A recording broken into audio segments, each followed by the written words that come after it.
What's up, everybody? I'm Greg Miller. Today, Mike Colter and Kiki Wolfkill stopped by to talk about Halo Nightfall, Halo 5, and how they're so beautiful. But first, The Evil Within doesn't suck. There are a million DC Comics movies coming out. This is Up at Noon.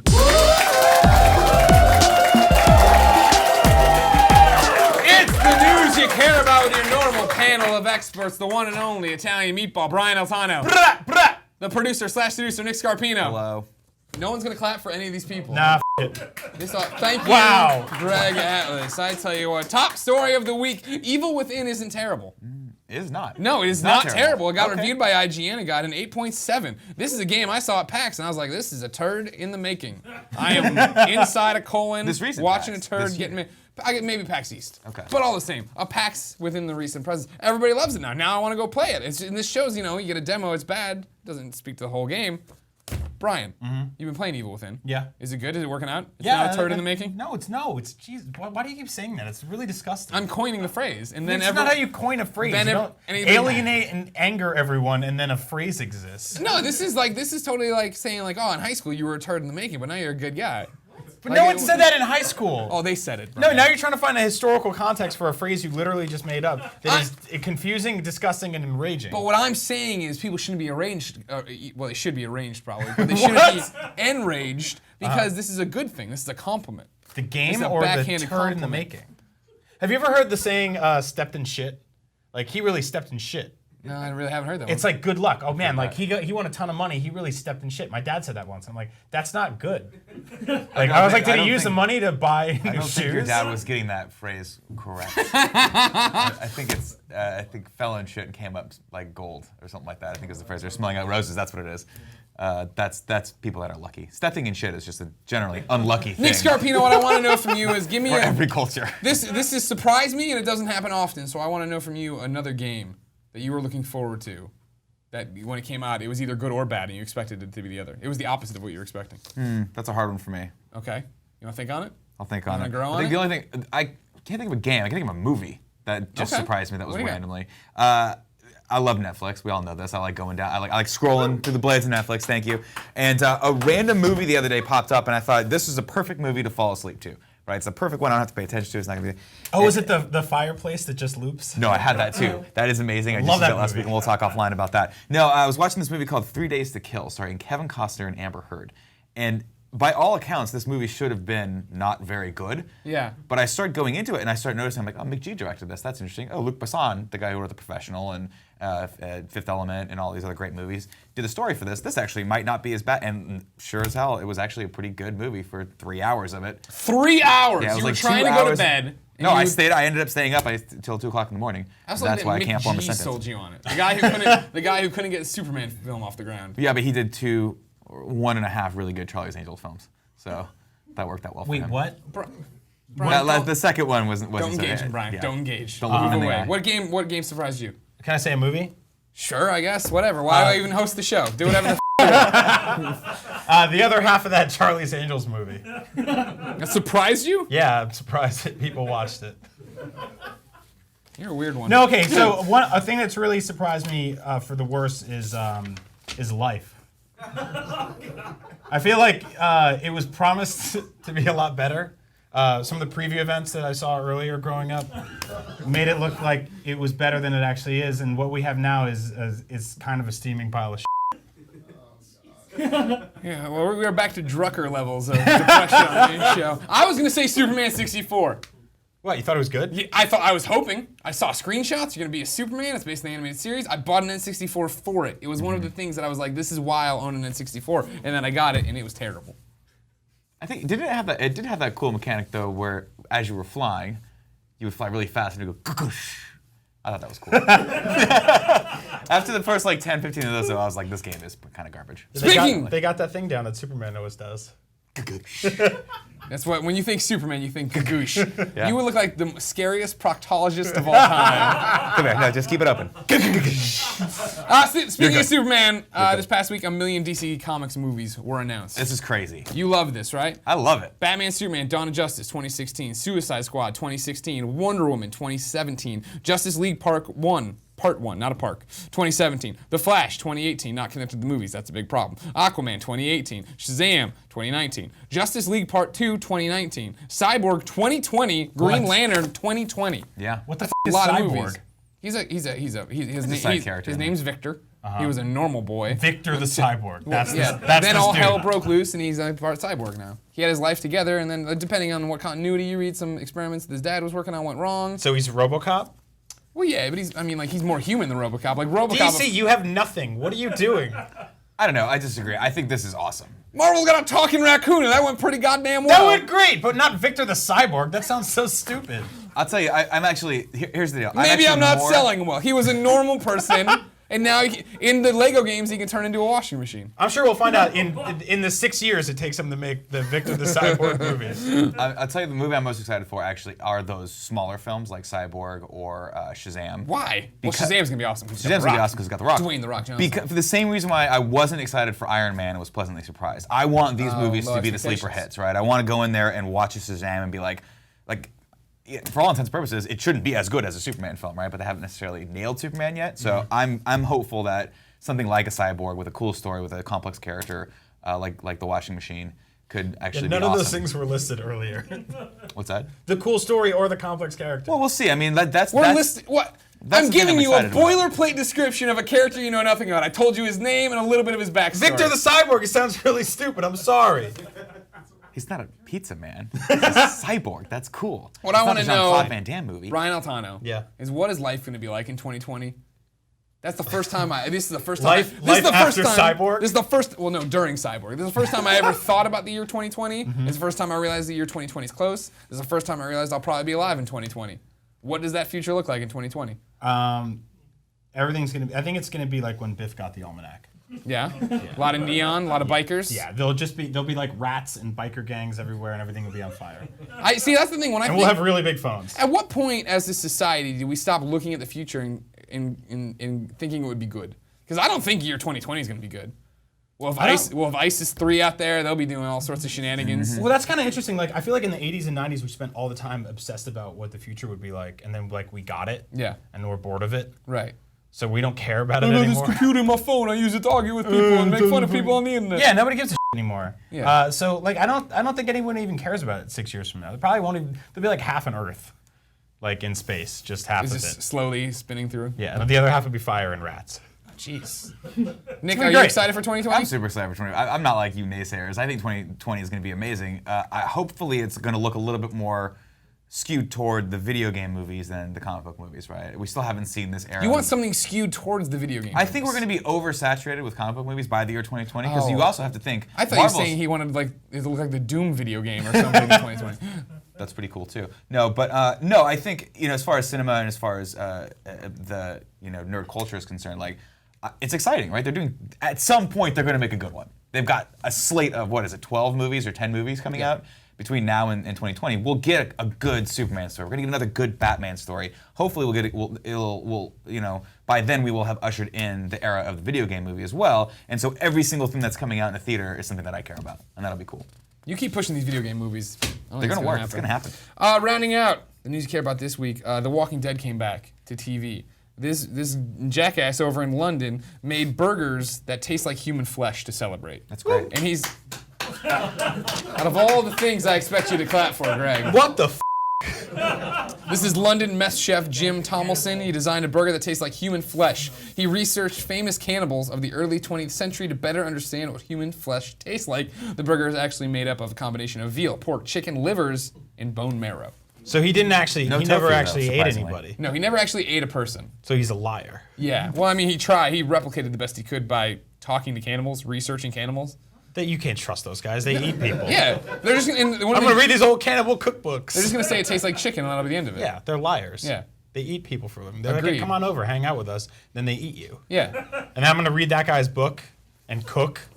Here's my question Get about outta this, here. and then before we go on to your real question, which I There is no real question. That's I'm just. it. This is mainly. the thing? This is the news. How do you process the fact of this? Why would you go through that much trouble to to replicate exactly what flesh tastes like when no one on this planet knows what flesh tastes like. Somebody on this planet knows, brother. Sure, but he's not going to call everyone on the planet and be like, "Hey, everyone, this guy's a phony." That's he a could have good- made it out of fake crab, for Christ's sake, and I would That's be a like, great idea. "Flesh It's tastes actually pretty okay." it's a trap to catch cannibals. That's true. Because somebody's like, "Hey man, that's not what man tastes like. I just ate a dude yesterday." Oh, and they throw him in a jail. It's That's a great idea. I didn't even think An about elaborate that. sting. There's just a pit underneath where they're handing you the burger. He's like, right, that's not a dude, and then you fall through the pit. Yeah, and you're just in jail. Brian, would you jail. have eaten this burger?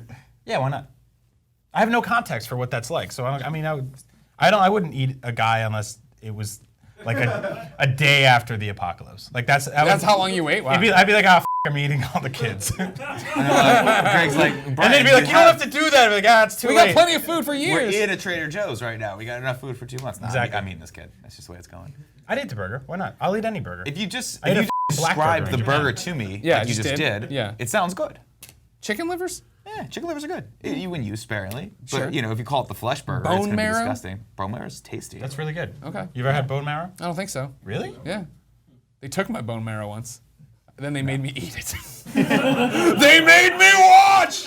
Great movie. Remember that? Sin City. Yeah. Jesus. Carla, what's her name? She's good. The girl from Entourage. Yeah. Yeah, that's her name. And Californication. Great on that too. Entourage. All right, You're right. that's the news you care about. Greg, Yeah. I think we need to take this up a notch. Unfortunately, Oh no. Is it still October? I think we got to do at least one more news story, and we got to overcharge it. It's the news you care about, Overcharge.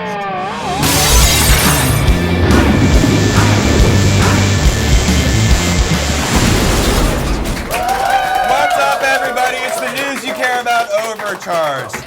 I'm here with Greg, Brian. We have one last question to go over on this show. Okay. Brought to you by Overcharge.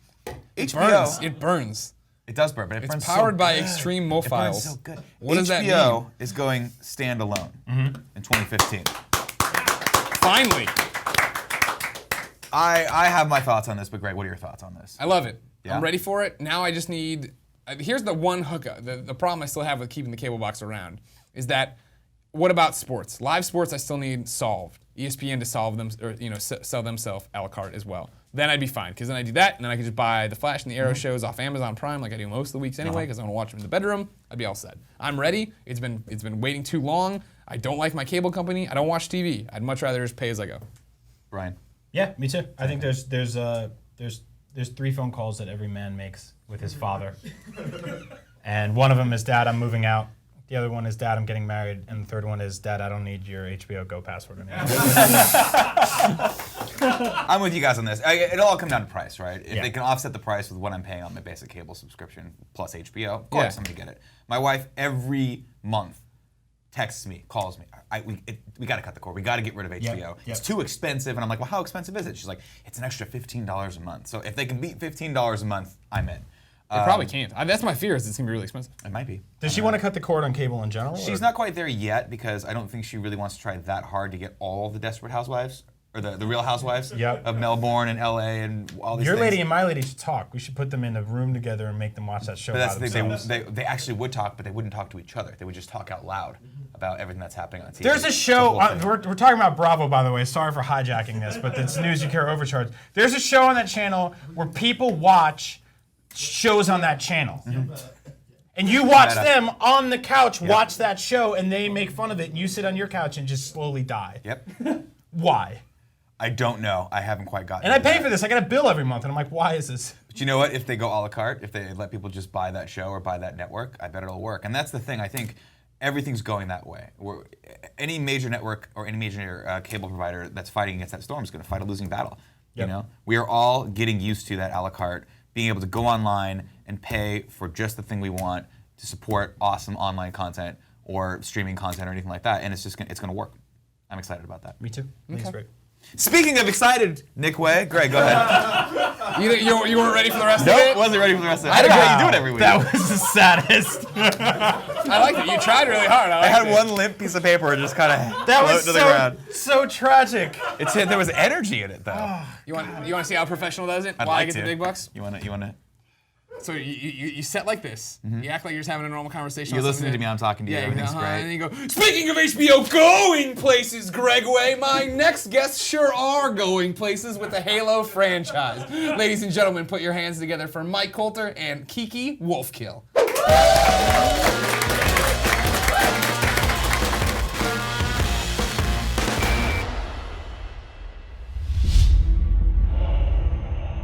You give your life away so others will live. And take life where only God can give it. Halo Nightfall is an action drama. It's a story about heroes and the good and the bad side of heroism. This film represents an origin story of sorts, not only introducing the character, but he goes through some profound transitions over the course of our story. We will not go out like this. Locke, first and foremost, is a leader. He's a guy who can think on his feet, who's always one step ahead of the adversary. When we first encounter Locke, he's the leader of ONI, which is a CIA, KGB type of organization. We're pretty much as an elite force as you can find. They kind of think they're better than everyone else. Only work better alone. I'm expected to lead this group and point them in the right direction and to get the task done. It starts on one planet, which is quite bucolic and friendly, and ends up on another location that's infinitely more hostile. Ready to go to hell, Colonel? They are undertaking what seems to be a fairly routine investigative operation, and they quickly come to discover that there's something far more alarming and far more dangerous. They've all got to make these massive life-changing decisions and put their lives on the line, so it's quite emotionally intense.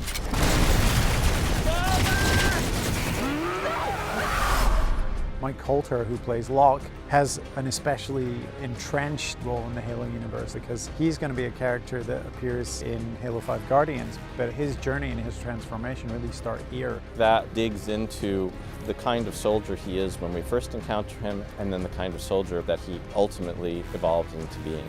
It also allows us to explore the Halo environment in a much more sort of primal way, in the sense that these characters are literally coming to life.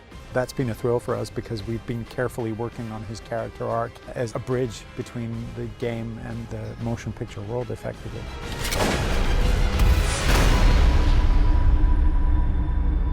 My question to you, Commander Locke, how will you lead? And for what?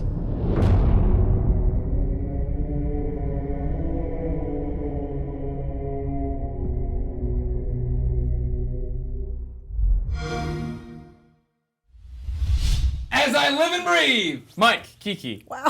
Thank you so much for coming. I'm much louder when the show goes than I am when we're just chilling out, Kinda getting scared coffee. me. I'm sorry. In a good way. Oh, all right. I like that. No, Mike, not make good. yourself scarce here, will you, please? Look, I'm going to get out of here. I'm just going to pretend I'm not here. Things- I'll look at the things corner really of my eye. have already gone wrong. No, they've gone right because Halo's here. We want to talk about it. Here's my question, Mike. Are you ready to be the face of Halo? You know, it's one of those things where I'm glad I had some time to think about it because I've had so much time to think about it at this point. I'm not sure what it means, but I'm sure I'm going to be, you know, I did Comic-Con. Comic-Con was crazy. Yeah. And now I'm thinking to myself, well, you know, we'll see how it goes. You know, we'll see if the fans are satisfied. We don't want to, you know, assume too much. Maybe they won't like me. Maybe I'll have Exactly. to hide in my house, you know? That's you what I'm never saying. know. Is it could go. It could go really either wrong. Way. Either way. They're gonna love your character. Or they're They're gonna gonna be go, right behind Nightfall. Or Don't like, shoot. get this guy. Get this guy. Yeah, seriously. Get this guy out of my game. Get him out of my Yeah, universe. I got to move. Is that intimidating as an actor to come into a project like this? 'Cause it's Halo. Well, the Everyone only knows thing, Halo. only thing I have going for me in this sense is that, at least in the previous years, there wasn't another actor who necessarily had already established an origin story. So they're not, you know, familiar with actors who establishing these stories and kind of making up these characters. And so I feel like I have that going for me. I feel like Locke is an original character, and I feel like, you know, he's a guy that people can identify with. So I'm hoping that the human element's going to, you know, come into play. It's just going to be hard to please the fans because the fans are really hard to please. So, but I think we got something good. So Well, people are excited. pretty about confident about it. Yeah. Now, Kiki, you're the one who fascinates me. So, for the people at home, Us both. like my mother, who aren't briefed on your career, explain a bit what you do with Halo. So, a few years ago, I was the executive producer on Halo 4, so I was completely game focused.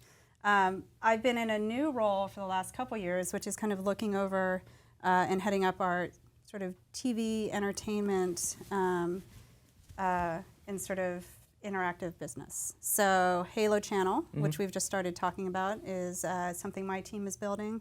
but also working on Nightfall and on the television series. So really thinking about how do we do some different kinds of storytelling, and how do we want to connect those to the game experiences. You are like the wizard, the caretaker of the Halo universe. You oversee everything. You touch everything. I do. Touch Mike. I touch a lot of parts of the universe. I have not. But we also have a franchise team under Frank O'Connor, who I partner closely with, who looks over sort of canon and story across all of the things we do. So he and I partner really closely. For me, it's more about kind of the storytelling in some different mediums and connecting our narrative experiences. And for Frank and team, it's let's make sure we're telling accurate stories in the Halo universe, that our dates line up. And so then why now for this live action component? You know what I mean? Why bring in just a devilishly handsome, good-looking man like this and go into this live action realm? We talk about this all the time, right? With video games, we're still waiting, it always feels like, for that one that's going to be the breakthrough that makes video games go to the big screen, the small screen, whatever, and work. Why now with Halo? Well, I think there's a couple things. I mean, part of it was transmedia storytelling has always been something that has been sort of a passion for 343 and for Halo. And really starting to play with expressing storytelling and building characters in a medium that allows for sort of more time and deliberation to build those characters, which is linear and live action. Sure. And so part of it was how do we really build and invest in characters in a different way, and also how do we complement and support and amplify the game experiences through doing that. The other part of it was we kind of needed technology to get to a place where these experiences could live together and we could sort of move seamlessly between them. Sure, that's right? And that's kind of something that I think has happened clearly with Xbox One. And so that was another part of it. How can these experiences live differently together than they could even 2 years ago? So then, Mike, was it a hard sell for you when they're like, we want you to play this character? Well, I don't even know how it works. Did they approach you on live action and then the game, or? Well, it was like a kind of a package deal in a sense, and it was like, I just saw the script first, and that was, everything was very, secretive, and they sent me some sides, and I saw this character and the breakdown and what this character was, and I said, I just identified with the character. I felt like I could play this guy. I'm like, this is kind of cool and something different. So that's how I approached as an actor. And then afterwards, they were like, well, go and do the video game, and I had never done it before, and I had wanted to get into voiceover work, and I've always thought about it as something that I want to kind of bring into my career. And so this is a great opportunity to do both. I was like, well, this is kind of like handed to you on a platter here. It's like, hey, you can do both. You can create this character, then you can go and do the voiceover stuff for it too. And hopefully that just opens more doors in the gaming world, because everybody knows that, like Xbox One, it's in everybody's homes, right? Yeah. It's very accessible. So basically, we're going in the right direction. I mean, I pretty much get all of my content from my game console. Sure. I pretty much sit at home and I wait for it to come that way so I can stream it. It's convenient, and it's just the way of the future. So I felt like this is something. I was shocked that they hadn't already done a character that was done in a film and then also done in the video game. So I felt like that was a privilege for me to be a pioneer in that. So I was like really happy about that. So. Are you noticing a trend with the Hollywood types? Yeah. The pretty boys like you that you're seeing, where like you're talking about, you wanted to get into voiceover, you wanted to get into video games.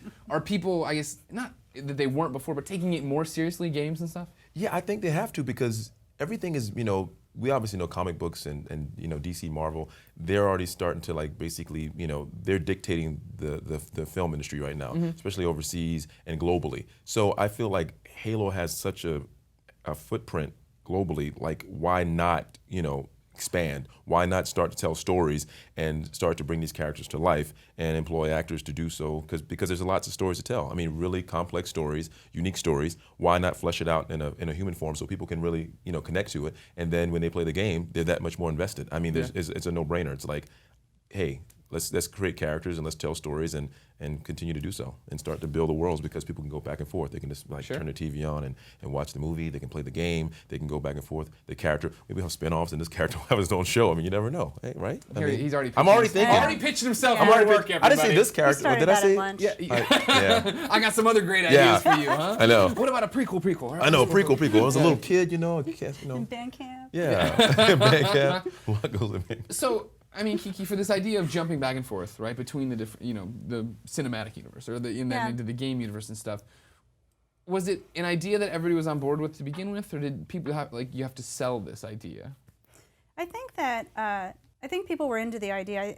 One of we're always looking at how do we sort of allow people more ways of entering our universe, right? We have so many stories, and we tell them in books and in graphic novels, and how do we expose that to sort of a more mass audience? And so, you know, I think we're still experimenting with what it means to start to tell a story, maybe in something like Nightfall, and then continue the story in a game. Sure. And I think people are definitely intrigued with that idea. So once it was just sort of the logistics of how we make it happen, which is how do you cast someone at the same time for both a game and a show, which had its challenges mostly because of Mike's difficult personality. I can be difficult, yes.